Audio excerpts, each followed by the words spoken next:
Ah bon, ça enregistrait, ça? OK. Bon.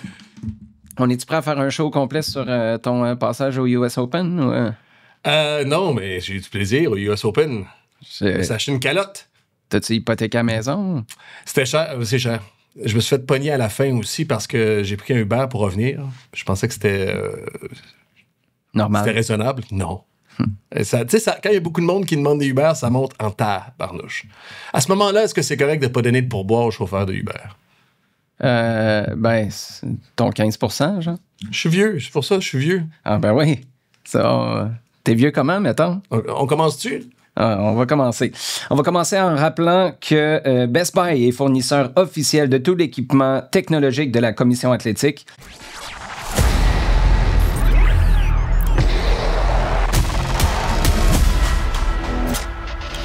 Au fond des filets.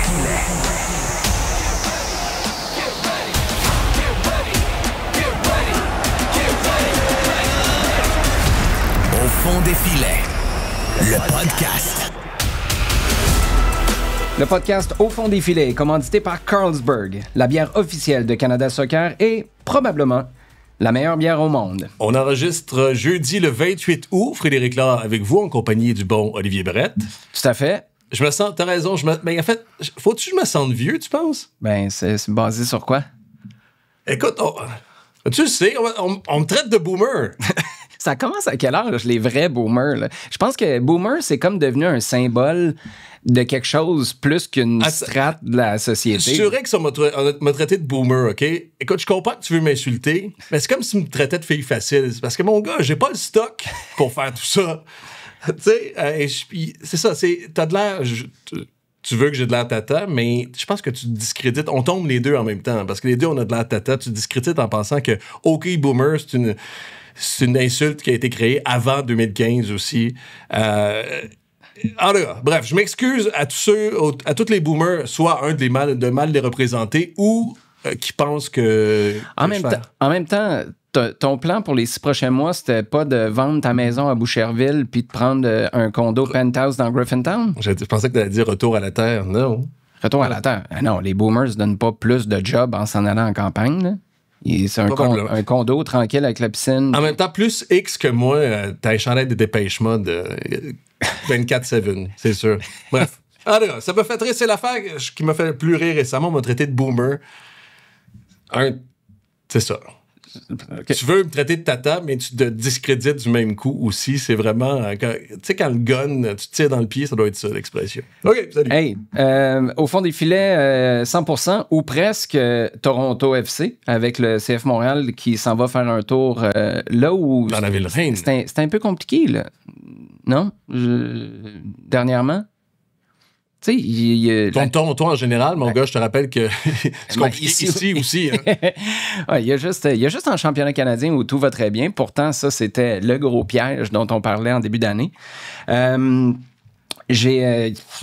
sais pas. C'est pas par où l'aborder. Non, parce que j'ai vu passer une ou deux publications sur les médias sociaux qui disaient « Ah, ce serait le fun que ce match-là veuille dire quelque chose de plus. » En même temps, je trouve qu'à ce stade-ci, c'est un match qui devrait dire quelque chose quand même. Je sais pas pourquoi on placarde pas vengeance partout aussi.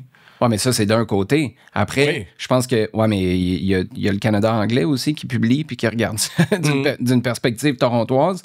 Tu sais, ce qu'on oublie un peu, c'est que des deux côtés, il y a un ménage solide qui a été fait. Là.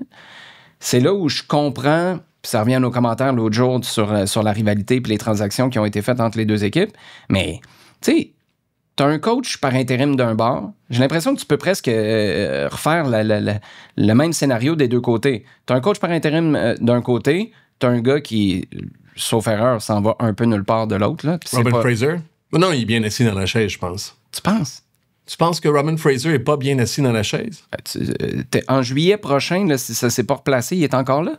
Il est parti. Non, mais il est là au moins pour le début de la saison prochaine, non? Oui, mais j'espère. Là. Je veux dire, c'est le 14e coach que tu passes en 6 mois à peu près à Toronto. Là.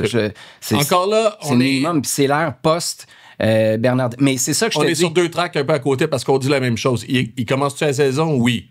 ça va-tu commencer à sentir le chauffer en juillet prochain? Avant ça.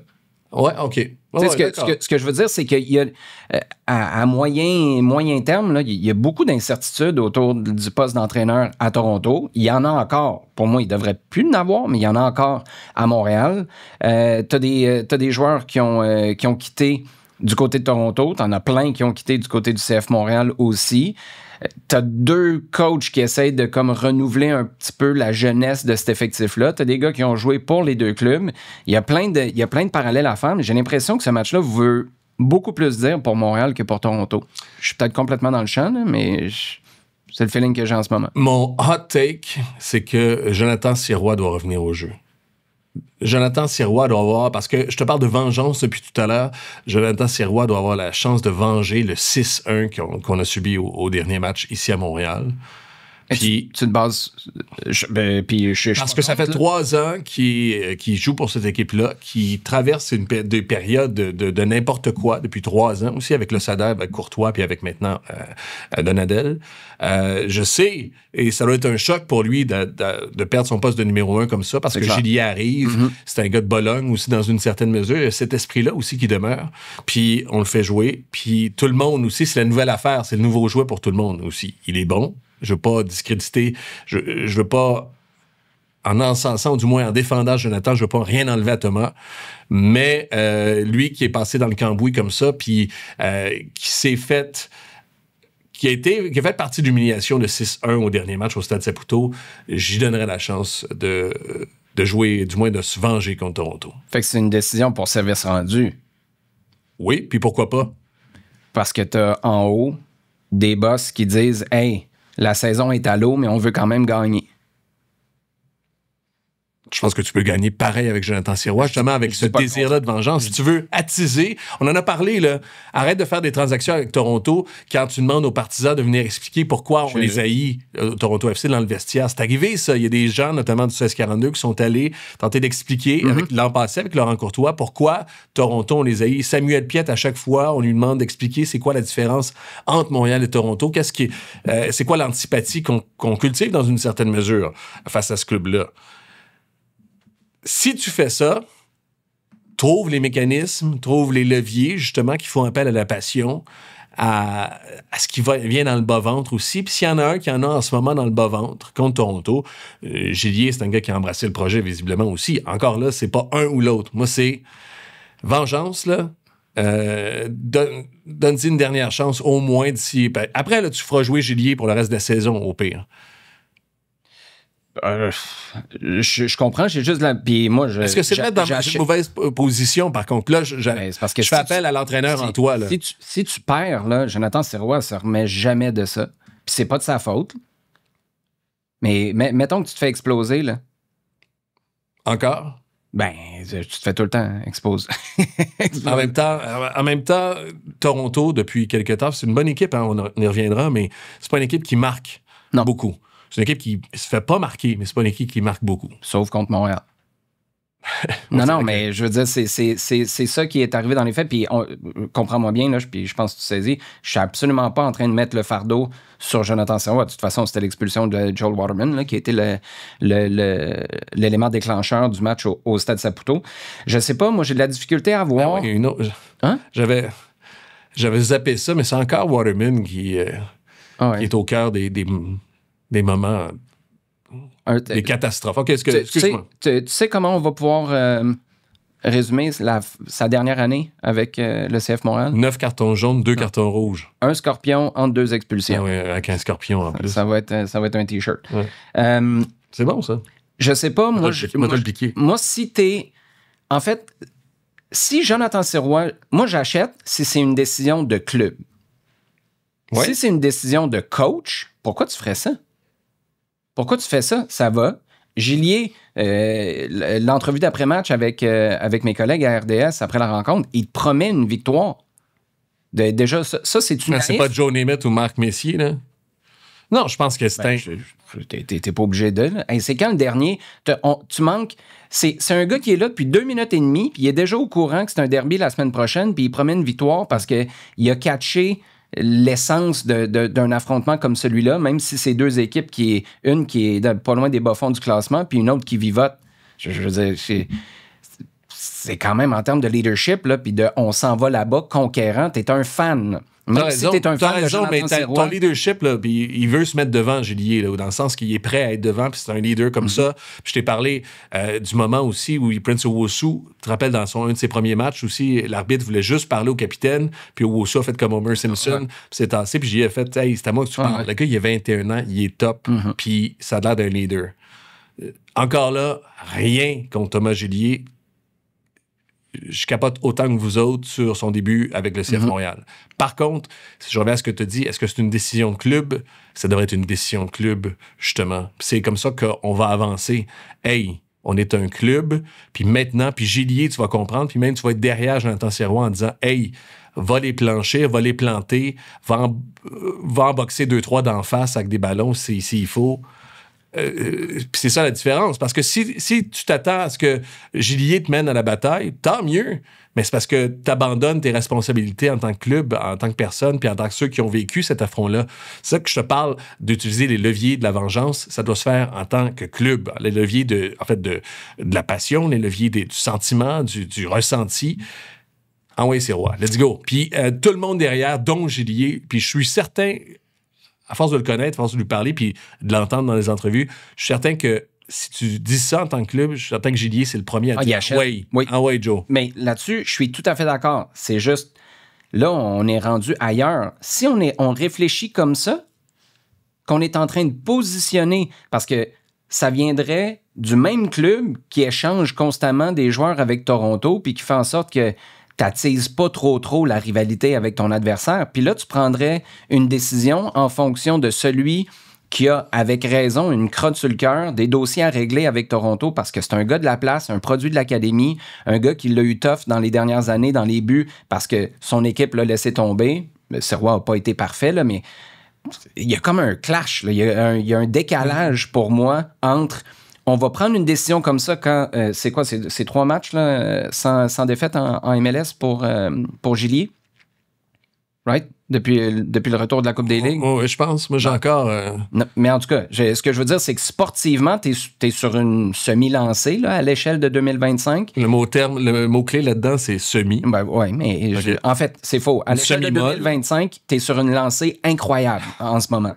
Puis là... C'est question de perspective. C'est ça. Puis là, tu décides de changer de voie pour des raisons de sentiment d'appartenance. Puis, comme je te dis, basé sur ce que Lucas Saputo a dit l'autre jour, on veut des gars qui se battent pour la ville, qui se battent pour le club. Il n'y a pas un chat. Puis là, on peut critiquer des affaires techniques de Jonathan Sirois. On peut comparer Sirois. On peut commencer là, à le comparer à Thomas Julier. Mais il y a une affaire que tu peux pas dire, c'est que le gars a tourné les coins ronds, n'a pas travaillé, ça n'a pas mouillé le maillot. Exactement.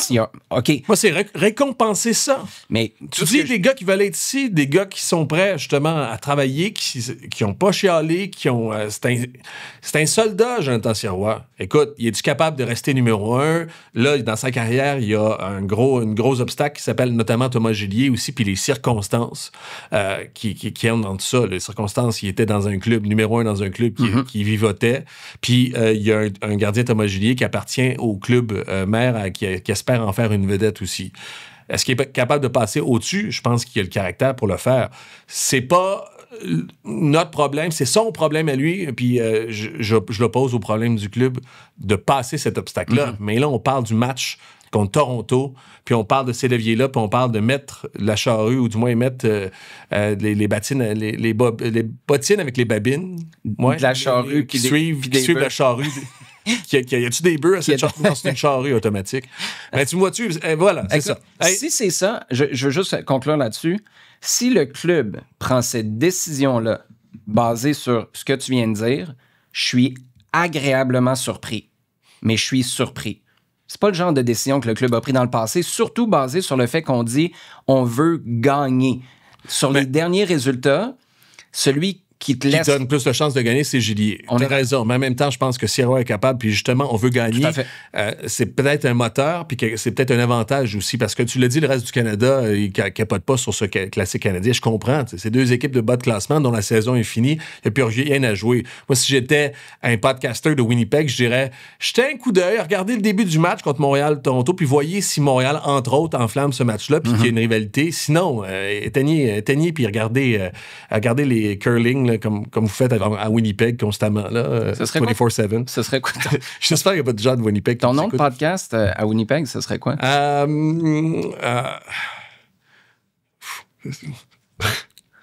J'ai juste des choses qui se disent. Il pas. fait froid là-bas? Il fait frais. Blue. C'est une des places. Blue Balls? Non. Là, on va avancer, là, plutôt que rester dans. Quel enfant, hein? Moi, pour le baby boomer que je suis, là, c'est. Je t'ai déstabilisé avec ça. Alexandre Pratt. Oui. C'est un boomer? Non, c'est pas un boomer. Non. Ben là, Mais non, lui, comment c'était tu X. tirer du gun comme ça? Là? Non, c'est un beau garçon, Alexandre Pratt. Oui, tout à fait. Il a dit dans son article, qu'est-ce que t'en penses, ça? Objectif pour le CF Montréal, passer devant Toronto au classement d'ici la fin de la saison. T'achètes? Ou pas? Ou tu loues? Non, je trouve ça intéressant parce que tu as un objectif symbolique, tu as un objectif mathématique aussi. Ça veut dire que tu cours après des points. En même temps, je trouve que c'est... je loue parce que je trouve que c'est très manufacturé. Puis Toronto, pour moi, devrait pas être une référence. Tu peux pas avoir d'objectif, À ce stade-ci? je veux dire, de points d'ici la fin de la saison. Est-ce que c'est possible dans le vestiaire si on... Écoute, on va un peu loin, mais dans le vestiaire, tu peux-tu avoir des objectifs de points? Est-ce que tu peux... Oui, Est-ce que ça peut être moteur par rapport aux joueurs? Parce que moi, l'autre objectif, pour les partisans, là, en fait, ce ne serait pas des objectifs, des attentes. En tant que partisan ou en tant qu'observateur, je m'attends à ce qu'ils fassent au moins 6 points d'ici la fin de la saison, c'est-à-dire qu'ils battent au moins le record de médiocrité établi par Frank Klopas en 2014. Si tu passes en dessous de ça, malgré la fin de saison... Moi, ça change. Non? Moi, c'est 6 points en 6 matchs, là, c'est facile, non? Ou du moins, c'est faisable? Oui, t'as raison que c'est faisable. Je sais pas.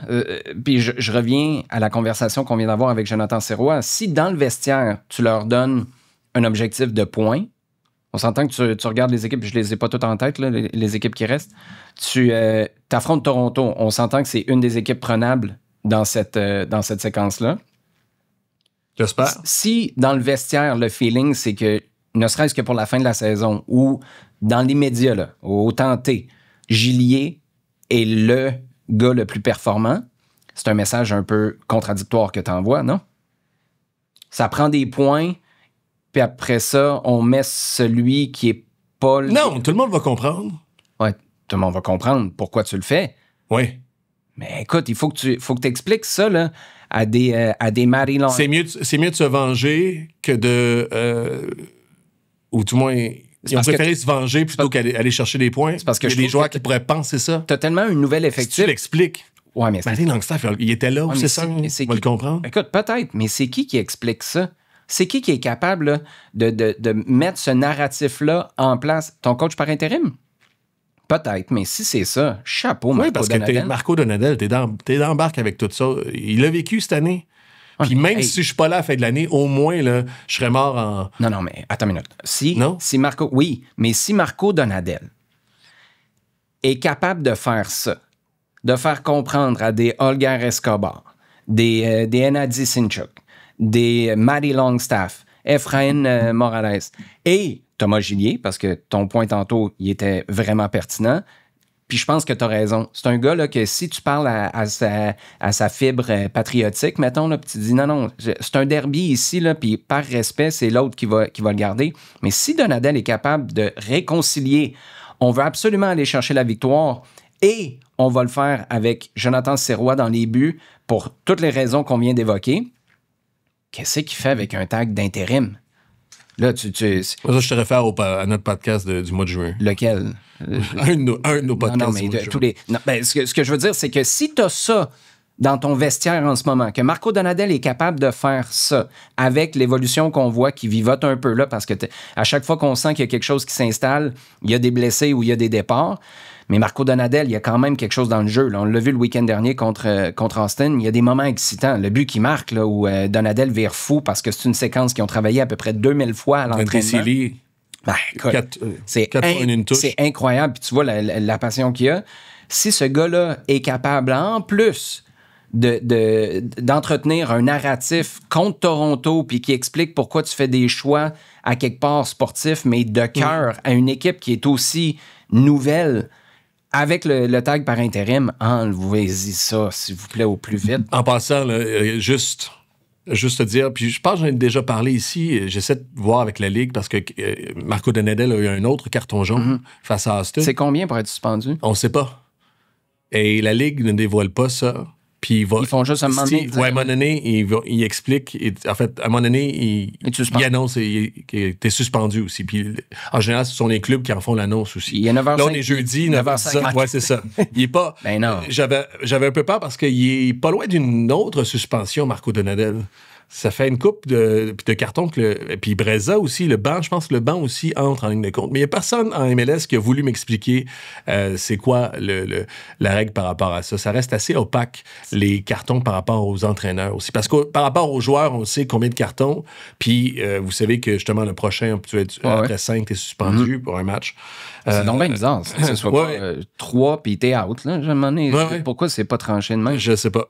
Puis peut-être qu'il y a ça, mais c'est pas... c'est rendu là. J'ai appelé 2-3 personnes dans la Ligue. T'envoies ton adjoint, au pire, péter une coche, là, comme José Mourinho faisait. Juste pour revenir pour Toronto, on disait que ça sera pas facile. Puis c'est pas une mauvaise équipe en ce moment. C'est amplement à la portée de Montréal. Puis on pourrait dire la même chose de Marco Donadel. Puis cette équipe-là, le bleu-blanc-noir est une bonne équipe présentement. Mais Toronto, écoute, je vais te donner les 6 derniers matchs. Le dernier, Atlanta, 0-0, un peu plate, là, mais bon, 0.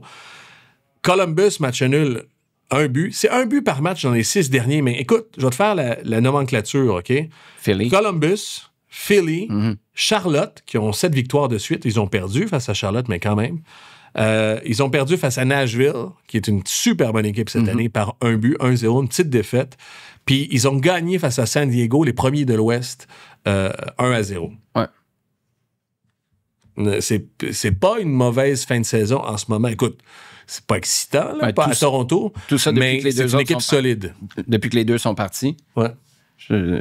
Écoute, c'est une équipe correcte, là, mais ce match-là, entre toi et moi, t'arrives puis tu mets une bombe là-dedans.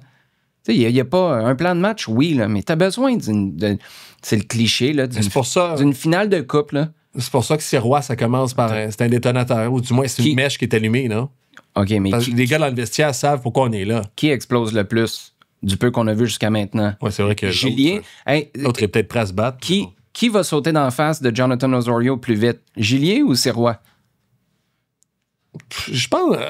Le fait qu'on se pose la question, j'ai pas la réponse moi non plus, mais ça montre à quel point Gillier, là, tu sais, dans l'entrevue dont on parlait tantôt, t'es en train de saluer les fans. Les fans sont incroyables. On a une saison de misère. Ça, par contre, là, puis il a raison. Puis le club lui-même le dit pas assez. Dans une saison de schnout, il y a du monde au stade. Puis on est comme, c'est pas plein. Hey! Arrête ça. As-tu vu Atlanta?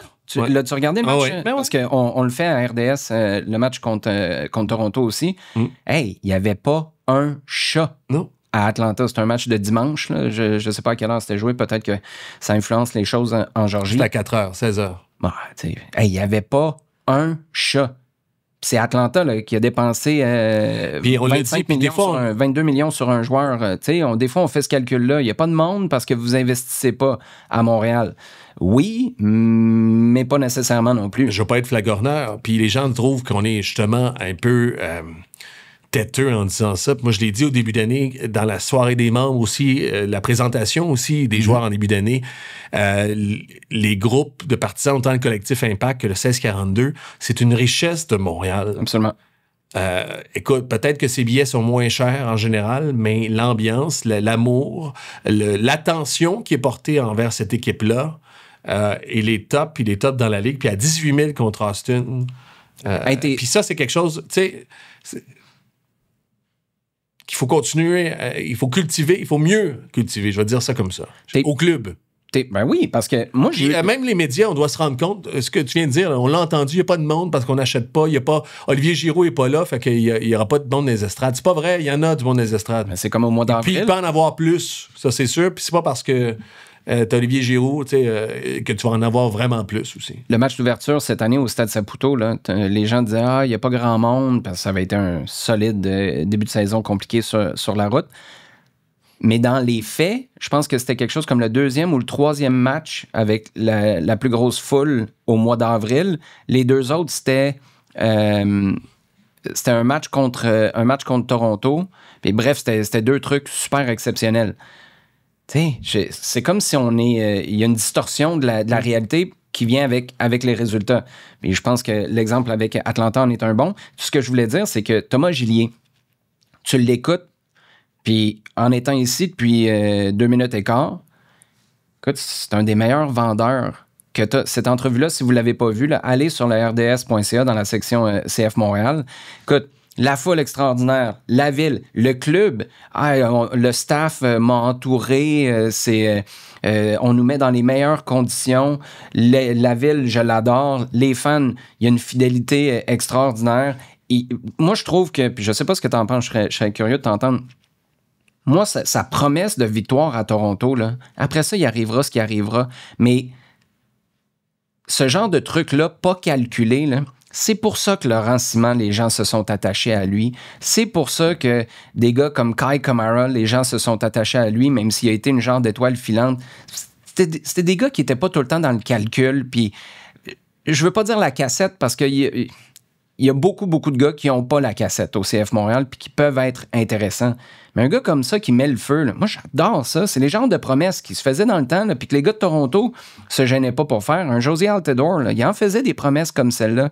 Puis pour toutes ces raisons-là, Gillier, en plus de son commentaire, comment il a dit ça? Il y a des renforts puis il y a des incorporations. Ça, je présume que c'est un mot qui est traduction libre de l'espagnol. Moi, j'ai choisi d'être un renfort. C'est s'attacher au club, à la ville, à la cause du CF Montréal, en se prenant pas pour un 7-up flat en plus. Écoute, cette entrevue-là, je le répète, c'est un sans faute, là. Mais bref, j'ai hâte de voir ce que ça... On a souvent dit ça. Moi, dis-tu quoi, quand j'ai vu ça, puis ça reste... Je vais pas revenir sur la semaine dernière quand on était, puis on est dans les tracks juste à côté. Je suis d'accord dans tout ce que tu dis. Je suis d'accord. 2 trucs qui me font... 2 réflexions par rapport à ça, par rapport à cette fameuse entrevue-là. Premièrement, c'est sur le long terme, là. Puis des bonnes entrevues, j'en ai déjà vu, puis des mots, on en a vu, ça reste des mots. C'est sur le terrain. Qui a donné une entrevue mémorable depuis 3 ans au CF Montréal? L'autre chose, par contre, puis ça va annuler, puis ça va rejoindre ton point plus proche. Mm-hmm. C'est un peu ce qu'on reprochait à Piatti. Tu parlais de ne pas calculer aussi. Piatti, il ne calculait pas, mais on avait l'impression un peu à l'extérieur qu'il s'en foutait aussi. Ou du moins qu'il s'en retournait chez eux puis qu'on ne le voyait pas nécessairement.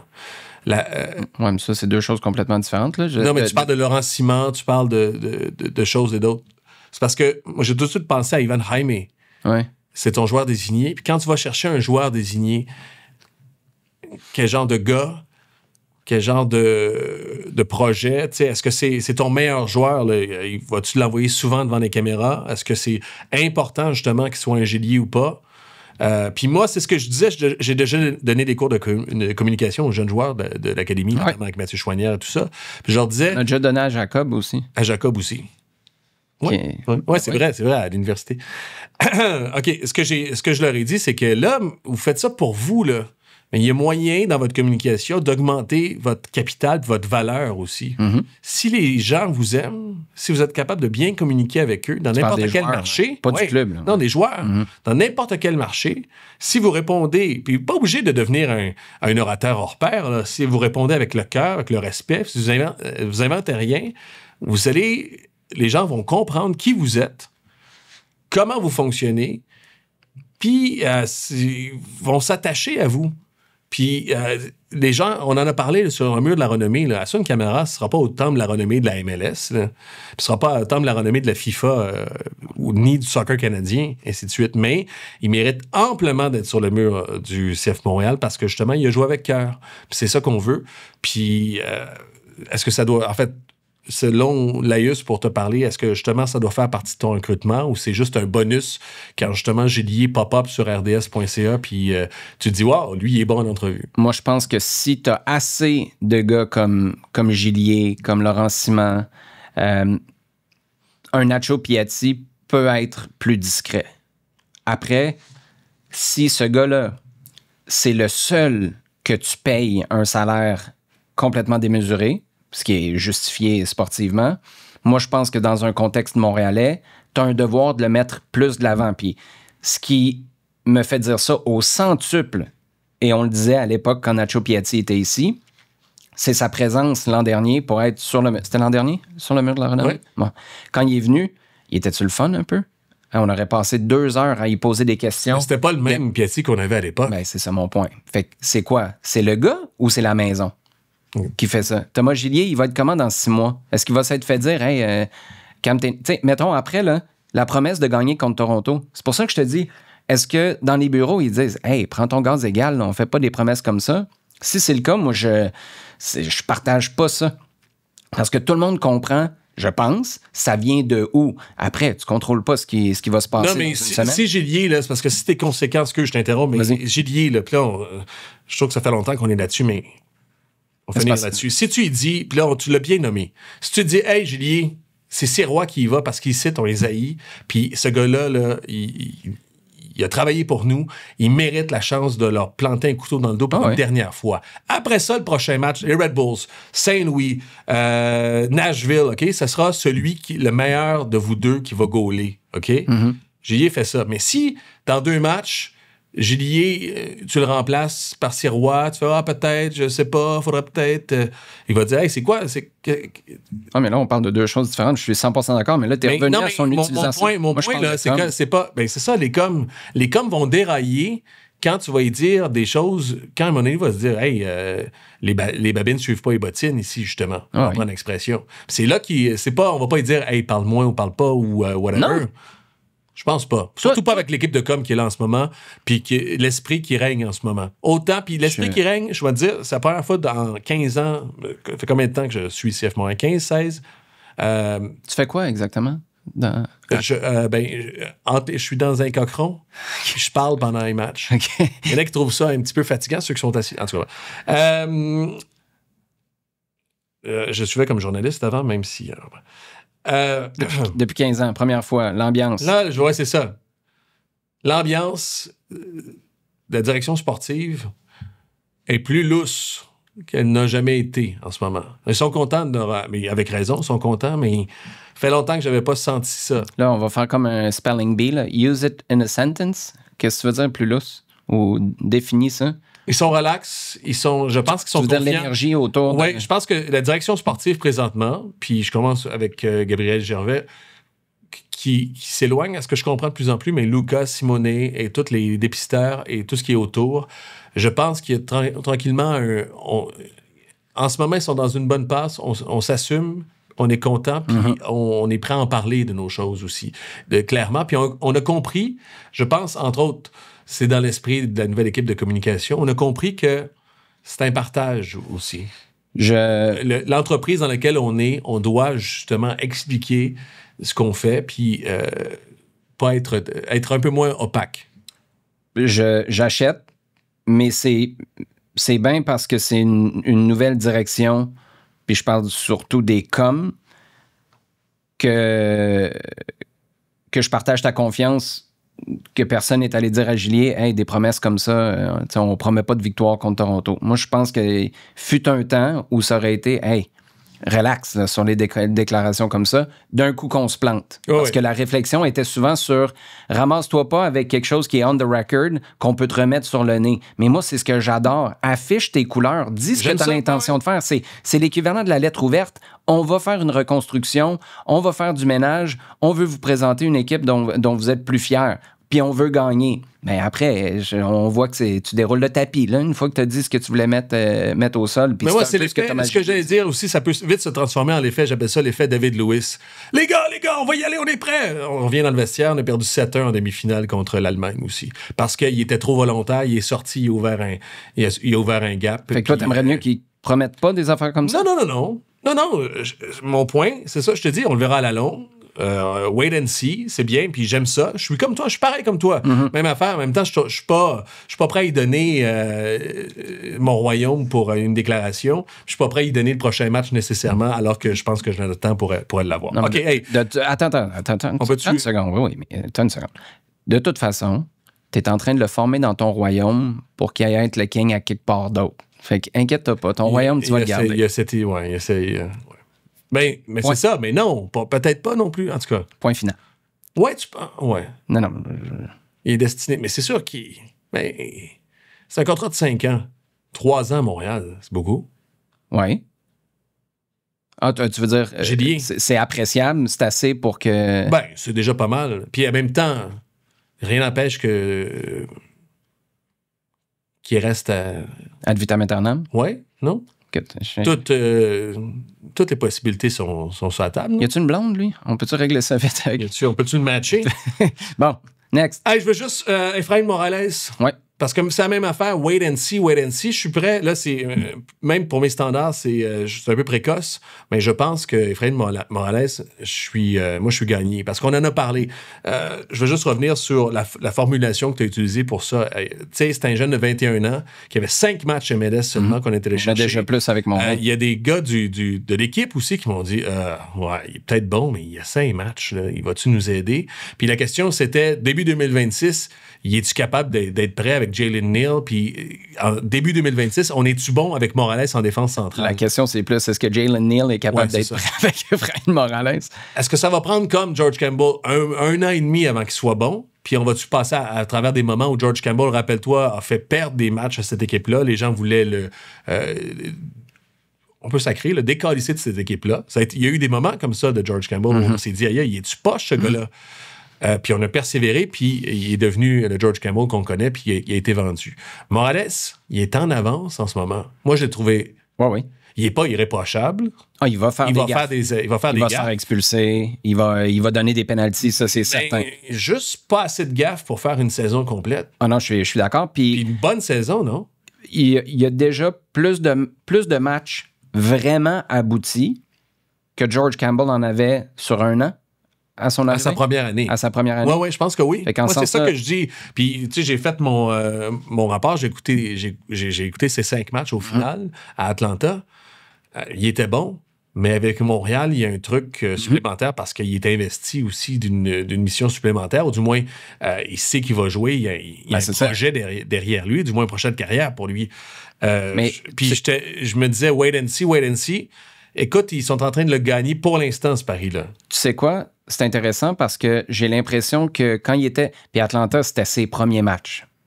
C'est pas un gars de 28 ans qui avait 5 matchs avec Atlanta. Tu l'amènes ici, tu sais, il débute sa carrière.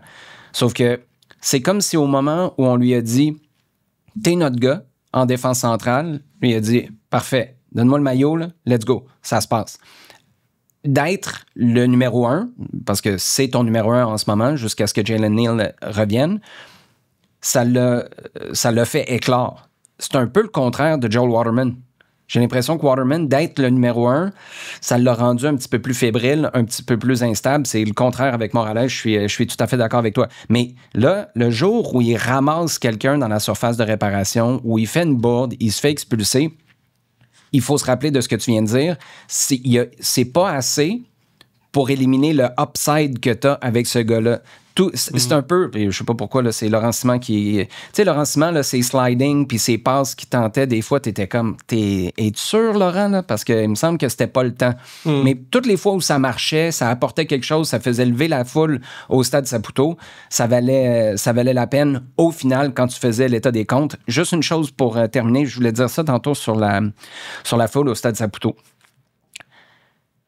Prince Owusu, qui fait le tour, parce qu'il est sorti côté opposé, OK? En fin de semaine, là, face à Austin, il y a un changement qu'on fait rapidement. Il sort du côté de la tribune sud, il fait le tour au complet. Moi, ça me fait tellement plaisir de voir une foule qui est assez savante, qui connaît l'histoire du match, mais surtout de la saison, pour que quand il arrive du côté de la tribune nord, où on est pour décrire les matchs, les gens se lèvent, les gens l'applaudissent. T'es un gars qui a joué en Bundesliga 2. t'es un gars qui a joué à Toronto, tu vois que les gens, après t'avoir hué là, dans cette année-là, sont capables de reconnaître. Tu vis quelque chose, puis quand Gillier parlait des fans, Prince Owusu, là, je peux pas croire qu'il est pas en train de vivre un beau moment de sa carrière en ce moment quand il joue et il marque au Stade Saputo. Qu'est-ce que ça veut dire pour la suite? Je le sais pas. Mais on le répète, dans une année vraiment compliquée, que les fans soient assez connectés sur la saison et sa saison pour être capable de faire ça, parce que c'est facile de pas le voir passer, là, puis t'as 2-3 personnes qui demandent un autographe, mais c'est tout. C'était pas ça. C'est la tribune qui, plusieurs secondes, si c'est pas plusieurs minutes après sa sortie, le voit passer en cours de match, se lève pour l'applaudir. Chapeau à tout le monde qui a participé à ça. Chapeau du US Open. Oui. Tu sais que ça fait 10 ans que je fais le tennis de la WTA. Les gens ne savent pas, mais ah oui? Je suis un gros fan de tennis depuis. Les gens le mesurent. Mais toi, boomer que t'es, Boris Becker, il était-tu bon quand tu le décrivais dans le temps? Magnifique. Magnifique. C'était un de mes joueurs préférés. Toi, Agassi a une bonne anecdote. J'allais t'en parler. L'affaire de la langue? Oui.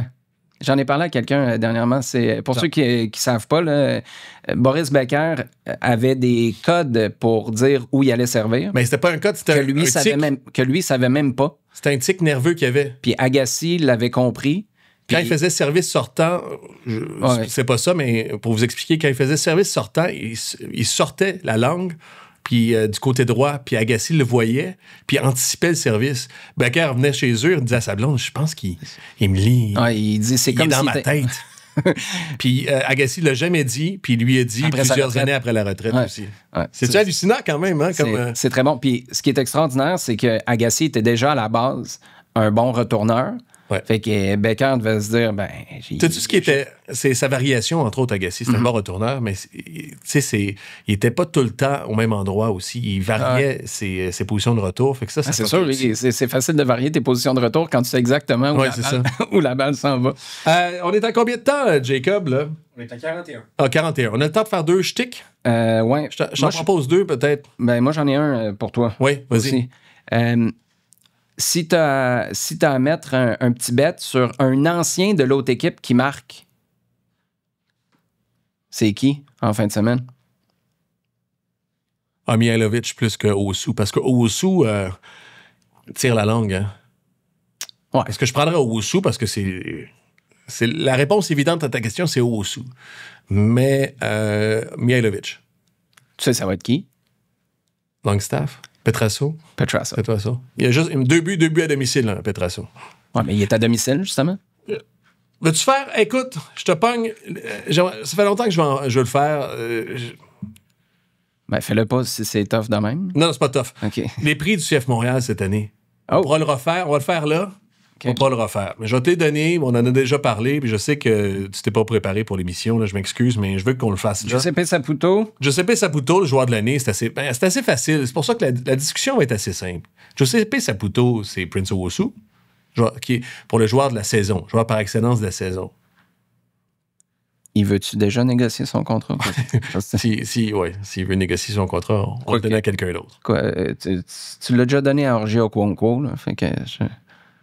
Au pire, tu peux pas y donner. Non, mais non. Okay. Je veux dire, le trophée de la Grinta aussi. Pour moi, c'est évident.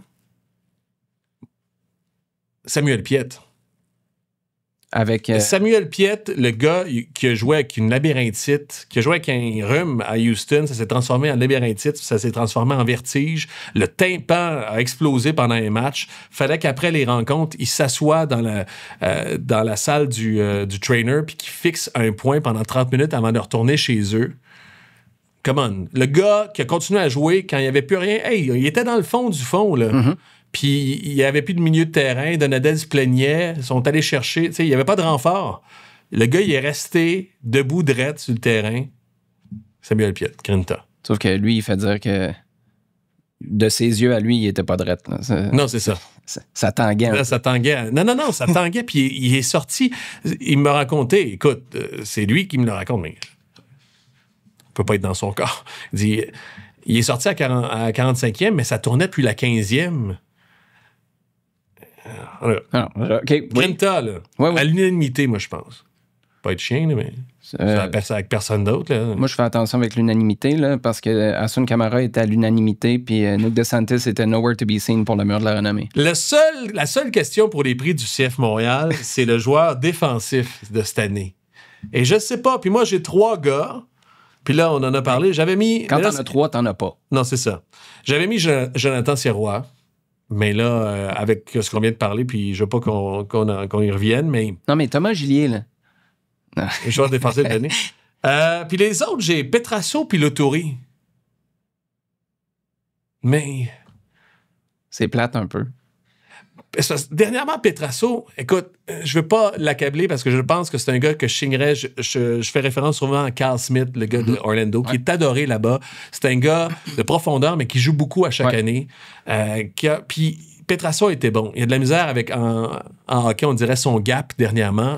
Ou des fois, là, face à... Ah, mais il a trop joué, là. Non, c'est ça. Ça va y prendre l'entre-saison au complet, pas de play-off, lui, pour s'en remettre. Ouais. Puis l'an prochain, il devrait avoir des jambes, être rompu à ce genre d'affaires. Je vois qui, tu sais, Craig, Alvarez, ça serait ridicule. Mais... De donner à Campbell, qui est parti à moitié de la saison. Le Touri, que plusieurs personnes pestaient. Là, le Touri, on l'aime, là. Mais au début de saison, le nombre de personnes qui pestaient sur le Touri. Non, mais le Touri a pris... Je pense pas que ces gens-là étaient pestés. C'est peut-être un peu trop fort, mais moi, j'étais le premier à dire, je vois pas c'est quoi son énorme plus-value. Ouais. Techniquement, puis pour briser des lignes, ce gars-là a passé un cap. Mais ça. Quand Piette a commencé à pas être bien, puis il s'est ramassé pas de Nathan Saliba, pas de Samuel Piette, avec des fois un Waterman, des fois un Fabian Herbers pendant 12 minutes avant qu'il se blesse, pauvre gars. Lui, il est resté stable, alors que, rappelle-toi, même un Nathan Saliba sans Piette, tu sentais que c'était pas le même Nathan. Là. Ça y a pris des semaines, voire des mois pour s'ajuster. L'Autori pour ça, mais est-ce que c'est vraiment défensivement qui est bon? Sais-tu quoi, j'ai pensé, là, c'est du champ gauche, là. Non, mais... Un des joueurs défensifs. Moi, je vais être d'accord avec toi, je pense. Prince? C'était 2 choses. Prince ou Owusu, parce que si... Puis là, ce serait un message de nous, on est une équipe qui met de la pression. C'était ça l'idée quand Marco Donadel est arrivé, right? Sa volonté de faire des efforts, puis ce serait... Pour le commun des mortels, le fan occasionnel de sport ou de soccer... Rien. Non, mais c'est pas une opportunité en or d'expliquer ce que tu veux faire. Quand tu dis que tu défends en gang puis tu t'attaques en gang. Puis l'autre, tu disais qu'il reste 6 matchs. Oui. Mettons que tu vas chercher 3 blanchissages. Non, je ne vais pas avec Gillier. Okay. Non, mais Efrain Morales. Si, c'est parce que ça dépend. Ouais, mais. Oui. Mais non, mais est-ce que la fin de saison de Morales vaut le début de saison de Campbell? Ah, mais il n'est plus là, le gars. Tu peux pas y donner... Tu le fais revenir de West Brom ou tu y prends avec un... Ben, écoute, avec Zoom. Je suis pas contre. Mais... En tout cas... Moi, bref, tout ça pour dire que c'est nébuleux défensivement, c'est normal. Tu restes une des pires défenses. C'est pour ça que, par opposition à ce qui est arrivé avant, si tu regardes le nombre de buts encaissés, le nombre de points par match, puis Efrain Morales est au milieu de tout ça... Dans 6 matchs, tu as peut-être un sérieux point pour sa candidature. Mettez votre choix sur YouTube. Oui. C'est quoi votre choix pour joueur défensif de l'année? Parce que je pense, en tout cas pour nous, les 2 premiers, c'est réglé, mais le joueur défensif de l'année, c'est qui? Autre stick, on fait? Oui. On avait-tu, avais-tu fini? Vas-y, mais Prince Owusu, écoute, on pourrait avoir une discussion longue là-dessus parce que je trouve que l'opportunité, là, de récompenser... Parce que souviens-toi, c'est la raison aussi. Ça te permet de retourner 1 an plus tôt puis dire « Hey, Olivier, non seulement... » Joseph. Ben oui. Tu sais, Joseph Martinez, on allait surpayer, puis on allait surpayer pour un gars qui n'aurait jamais été capable de faire ça. Puis tu sais quoi, dans les faits, ils ont 1 milliard de % raison. Non seulement ça, mais en plus, tu as Asun Kamara qui est prêt à crier sur tous les toits avec raison que le gars, en termes de leadership, c'est une perle. Puis depuis le tout début, là, je me souviens quand on était là à Orlando au camp d'entraînement, les gens étaient déjà très enthousiastes à ce que Owusu apportait comme personnalité. Donc, si tu veux positionner ton équipe de recrutement, le genre d'attitude que tu veux avoir, défendre le maillot, défendre la ville, je comprends que c'est un ancien de Toronto, mais philosophiquement, là, je trouve qu'il y a quelque chose de super intéressant là. J'achète. Il m'a gagné, Prince.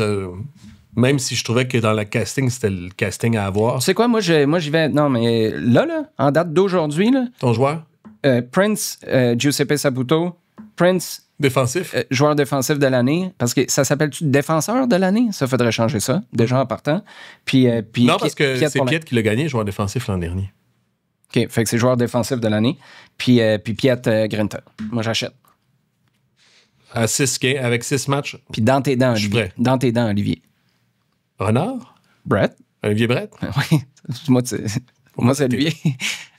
Joseph Martinez. Ah, Ils ont réussi, Giacomo Vrioni, on repassera, là, mais c'est quelle prise, Prince Owusu. T'es belle dedans. Ouais. Ça va me coûter cher de orthodontiste. En tout cas. Vas-y. OK, dernier shtick. Je voulais juste qu'on fasse aussi les top 3 des personnes les plus détestables qui ont joué pour le Toronto FC de l'histoire. Je vais déjà faire une petite entorse à ton affaire, mais vas-y. Mais je vais te le dire à la fin. On va faire chacun notre top 3? On le fait en serpent, là, l'affaire que je comprends jamais. Là. Non, c'est pas un repêchage, là, c'est un top 3. Là. C'est comme dans le temps de Musique Plus. OK. OK? Tourne la tête de côté. Fais bouger la caméra. On est cool, on est jeunes. Fait que tu commences avec ton 3, puis moi je dis mon 3 après, ou... Non, je vais te dire 1, 2, 3. Tu commences... Ben là, commence par 3, là. OK. Il n'y a pas... D'accord. Ça débuzz quand D'accord. t'es rendu à 3. Numéro 3. 3. Les 3 joueurs les plus détestés du Toronto FC qui viennent avec un T-shirt. Numéro 3. Jonathan Osorio. 3? Oui, le roi des douchebags. Oh shit. Je vais faire attention, rester professionnel, mais Osorio, premièrement, sa face. Puis régulièrement. Sa face. C'est donc bien personnel. Ouais, je sais. Non, mais, premièrement, sa face. Attends, je vais faire une parenthèse. Tous les joueurs de l'équipe nationale à qui j'ai parlé d'Osorio, ils l'aiment beaucoup, puis c'est un gars supposément très sympathique. Par contre, pour le professionnel que je suis, je ne sais pas parce que je suis québécois ou montréalais ou parce que l'ensemble de ma production est francophone ou d'ailleurs pour lui, mais il a toujours été franchement désagréable, puis il nous a toujours donné des entrevues en même temps. Ça pourrait être des bonnes entrevues, mais des entrevues de désagréables. J'ai utilisé le mot douchebag, des entrevues de même en ondes à plusieurs reprises, puis il a levé le nez sur nous puis à plusieurs occasions. Ça dit quoi, un douchebag en entrevue? Rien, une phrase, ça répond avec une phrase. Alors, tu lui poses une question, tu sais très bien que le jeu, t'es à la mi-temps, entre autres, tu dis, est-ce que votre match va bien? Ouais. Est-ce que allez-vous gagner la deuxième mi-temps? Ouais. Puis il s'en va. J'enlèverais peut-être l'étiquette. Avec le beau Nicolas A. Martineau en plus. Qu'on salue. Peut-être qu'il était un peu aussi flabbergasté par sa grande beauté aussi. C'est peut-être ça. Ça se peut très bien. Je ferais juste attention, par contre, parce que il y en a un ou deux qui sont capables de répondre comme ça au CF Montréal aussi. Fait qu'on fait attention de ne pas trop jeter la pierre non, mais, quand on est dans une maison de verre Montréal. Si ces gars-là, écoute, c'est pas comme ça que j'ai élevé mes enfants, OK? D'accord. Fait qu'Osorio, puis même chose, je vais aller plus loin aussi, puis Samuel Piet va être en maudit, mais tu sais, qui tu prendrais dans ton équipe? Osorio et Piet, moi, c'est comme les deux gars, les deux piliers qui sont là depuis longtemps. Mm-hmm. Tout le monde a changé autour, mais ces deux-là sont restés. Ouais. Parce que c'est un joueur offensif. Puis là, il y a des gens qui vont me dire « t'es vendu ». Entre les deux, si j'avais à choisir, je pense que je prendrais Piet. Puis de par leur position, par le fait qu'il y en a un qui fait des stats puis il y en a un qui en fait pas, le salaire est franchement différent. Osorio gagne dans les 7 chiffres, puis Samuel Piet est dans les 6 chiffres. Deux fois plus pour... Pas 2 fois plus de rendement. Mais ça, Patrice Bernier te dirait, c'est ça. Ça fait partie de la game. C'est un agent, puis tu peux... tu marques 2 buts. Owen Wolf, le match... il est top, hein, Owen Wolf? Ouais, mais qu'est-ce qui s'est fait dire par Nico Esteves? Il s'est fait dire, il faut que tu attaques la surface de réparation davantage. Ouais. Mais ça vient d'un gars qui comprend où ça paye pour toi, comme club, puis pour la carrière du gars. Georgi Mihailovic, ça a été ça. À un moment donné, il a compris que c'est dans ces endroits-là où il faut que tu sois capable de vraiment peser sur un match. Les gens pensent aussi que Owen Wolf, ça va super bien ces temps-ci parce qu'il était lié. Hein. C'est pas pour ça, c'est parce qu'il est plus haut sur le terrain. Ah ouais. Les buts qu'il a marqués, là... Il était là. C'est 2 buts de la tête. Il mesure 4 pieds 3, puis en tout cas 2. Bref, Owen Wolf. Dax McCarty. Vas-y. 2. Josie Altidore. Forever... Quand il chuche, c'est la 16-42, il était de ce côté-là, quand il met le doigt devant sa bouche après avoir marqué. Gros, fort, désagréable pour les joueurs sur le terrain aussi. Numéro 2. OK. Puis numéro 1, Lex Luthor. A.K.A. Michael Bradley, Captain America. Ouais. Parce que, encore là, lui, par contre, très agréable, un esprit de soccer extraordinaire. Lui et Bob Bradley, c'est pour parler de foot, c'est vraiment, vraiment intéressant de les entendre parler. Mais il a tellement incarné ce Toronto FC-là, ce fast. J'ai hésité entre lui et Altidore pour numéro 1. Comme numéro 1. Mais Bradley, de par son professionnalisme, puis par son chien, puis son désir de battre tout le monde, puis sa froideur sur le terrain, puis son côté Lex Luthor, forever, le plus détestable du Toronto FC. C'est à mon tour? Vas-y. Je brasserai pas beaucoup ta soupe, mais je vais t'expliquer. Peut-être qu'on les a choisis pour des raisons complémentaires. J'ai Jonathan Osorio 3 aussi, parce que je trouve qu'il représente tout ce que le CF Montréal aurait dû faire avant. C'est un gars de la maison. On lui a donné du temps de jeu. On a cru en lui à une époque où, à l'Impact, tu croyais pas comme ça en tes propres joueurs. Puis on en a fait un joueur désigné.